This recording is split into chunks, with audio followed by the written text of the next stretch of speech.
ஏன் இவ்வளவு தூரம் உங்களுக்கு வந்து வயிறு எரியுது, ஸ்டொமக் பர்னிங்? விஜய் சிஎம் ஆனதை தாங்க முடியாம எப்படியாவது கவுத்தணும்னு துடிக்கணும். எப்படிங்க கவுப்பீங்க? அப்படி கவுத்தீங்கன்னா உங்களுக்கு எதிராக போடுற புரிதல் கூட ஏன் சராசரி திமுககாரனுக்கு இல்லை? 2 மணிக்கு அது எடுக்கிறேன்னு இருக்காரு. யூஸ்வலாக கோர்ட்டில் ஒரு மேட்டர் இருக்கும்போது பண்ண மாட்டாங்க. ஆனால் ஏபி கொடுக்கல. சி இது வாங்க இன்னைக்கு தமிழ்நாட்டோட பிரச்சனை. கரெக்ட், தயவு செஞ்சு இந்த டெக்னிக்காலிட்டிஸ்குள்ளெல்லாம் போகாதீங்க. நான் மக்களை கேட்குறேன், இருகரம் குப்பி தமிழ்நாட்டு மக்களை கேட்குறேன். ஏன்னா ஃபார் அண்ட் அகேன்ஸ்டாக பேசுவாங்க. கைது சரி, கைது தவறுன்னு. இல்லைங்க, வேண்டாங்க. இந்த மாநிலத்தோட ஜீவாதார பிரச்சனைகள் எவ்வளவு இருக்குதுங்க இன்னைக்கு. உண்மை. அதுக்கு தானே ஒரு புது கவர்மெண்ட்டை மக்கள் ஓட்டு போட்டு தேர்ந்தெடுத்தாங்க 35% கொடுத்து. ஒரு பொறுப்புள்ள எதிர்க்கட்சி 24% ஓட்டு வாங்கியிருக்காங்க. கடந்த 50 ஆண்டுகளில் ஒவ்வொரு தசாப்தத்திலையும் 2 ஆண்டுகளோ 5 ஆண்டுகளோ பதவியில் இருந்த ஒரு கட்சி. ஏன் இவ்வளோ வயிற்றறிச்சல் பொறாம? ஏன் இவ்வளவு தூரம் உங்களுக்கு வந்து வயிறு எரியுது, ஸ்டொமக் பர்னிங்? விஜய் சிஎம் ஆனதை தாங்க முடியாமல் எப்படியாவது கவுத்தணும்னு துடிக்கணும். எப்படிங்க கவுப்பீங்க? அப்படி கவுத்தீங்கன்னா உங்களுக்கு எதிராக போடுற புரிதல் கூட ஏன் சராசரி திமுககாரனுக்கு இல்லை? சரி, ஒரு சராசரி திமுககாரனுக்கு இருக்கு, தலைமைக்கு இல்லை. தலைமையில் கூட ஒரு பிரிவுக்கு இல்லை. சரி, நான் அடிக்கடி சொல்லுவேன், ஒரு வளமான ஜனநாயகத்துக்கு, வலிமையான ஜனநாயகத்துக்கு எதிர்கட்சி, ஆளும் கட்சி பலவீனமாக இருக்கலாம், எதிர்கட்சி பலவீனமாக இருக்கக்கூடாது.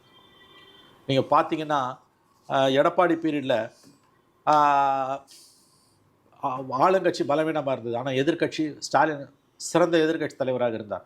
கொரோனா காலத்தில் நம்முடைய மூவ்மெண்ட் எல்லாம் ரெஸ்ட்ரிக்ட் ஆனப்போ கூட வீட்டு வாசலில் கொடி பூச்சி நின்னார். அப்படி தான் ஒரு எதிர்கட்சி இருக்கணும். உண்மை. எடப்பாடி தோத்து விஜய் ஆட்சிக்கு வந்தது காரணமே ஸ்டாலினோட 5 வருஷம் ஆட்சி காலத்தில் எதிர்கட்சி தலைவர் ரோலை ப்ளே பண்ண எடப்பாடி முற்றிலும் தவறி விட்டார். உண்மை. அதனால தான் மக்கள் விஜய் கூட்டு போட்டாங்க. Simple truth. இப்போ விஜய் அரசில் சிக்கல்கள் வருகின்றன, பிரச்சனைகள் வருகின்றன. Any government will go unpopular day by day. AIADMK முடிஞ்சு போச்சு கதை. அவங்க உட்கட்சி பிரச்சனையை அவங்கள ஒருத்தர் பாலிஷ் போட்டுக்கிறாங்க. அதெல்லாம் தேவையில்லை. எதிர்கட்சியாக இருக்க வேண்டிய திமுக இப்படி அற்பத்தனமான, ஆபாசமான, அருவருக்கத்தக்க பேச்சுக்களை பேசிக்கிட்டு இருக்கிறது எந்த விதத்தில் நியாயம்? 1000 மக்கள் பிரச்சனை, ஒரு நல்ல கூட்டத்தை நேற்று அங்கே கூட்டுச்சு திமுக. நல்ல கூட்டம் சார். நல்ல கூட்டம், நல்ல பிரச்சனையை, ஒரு சரியான இஷ்யூவை உதயநிதி கையில் எடுக்கிறார். அனைத்து கட்சி கூட்டம் வேண்டும்ன்றது நல்ல கோரிக்கை. ஆனால் கடைசியில் வந்து நான் அந்த உதாரணத்தை சொல்ல விரும்பலை. 64 அடி இலையை பிரித்து வச்சுட்டு எல்லா விருந்தும் வச்சுட்டு அதுக்கு மேலே நான் சொல்ல விரும்பலை. அந்த புத்தி, அந்த எண்ணம் ஏன் வருது உங்களுக்கு நான் கேட்குறேன். எவனோ கூட்டத்தில் கத்தனா கூட சைலண்ட்டாக போக வேண்டியது தானே.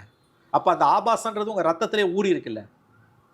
எவ்வளோ பெரிய பிரச்சனை, ஜீவாதார பிரச்சனை. இதுக்கு அவங்கள மக்கள் எதிர்கட்சி தலைவராக தேர்ந்தெடுத்தாங்க. இப்படி பேசலாமா நீங்கள்? சார், நீ ஒரு கடந்த காலத்தில் திமுக இது நிறைய ஆபாச பேச்சு பேசியிருக்கு. அப்போ தப்பிச்சது காரணம் சோஷியல் மீடியாவில் கிடையாது.